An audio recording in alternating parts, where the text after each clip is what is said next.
Contento por esa oportunidad que me dieron de estar ahí en el Bolas de Estrellas y nada, tomarlo con mucha alegría y esperemos un lindo partido el 25 con el Chelsea. No, sí, sabemos que el Chelsea, campeón de la Champions este año, sabemos que vamos a jugar con ellos mañana, partido difícil, como sabemos que son todos los partidos con equipos europeos y nada, tomarlo con mucha alegría, sabemos que tenemos un equipo que podemos jugarle al Chelsea y nada, esperemos hacer un buen espectáculo para la afición de Seattle y el 25 allá en Filadelfia.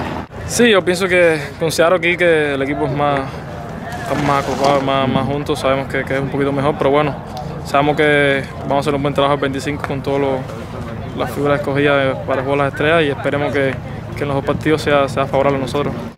Jugar con ese tipo de equipos siempre sacas experiencia, grandes jugadores, campeones de la Champions, campeones mundiales en ese equipo y nada, esperemos que sea un lindo partido y nosotros sacar el provecho máximo de eso. Yo creo que de todos los partidos amistosos aprendes. No nos ha ido bien, para ser sincero, y yo creo que hay que empezar desde ya, ¿no? Si queremos dar una buena imagen hay que afrontar ese partido amistoso, pero a la misma vez con la responsabilidad de hacer un trabajo serio. Yo creo que la gente se merece respeto y salir a entregar el máximo para brindar un lindo espectáculo.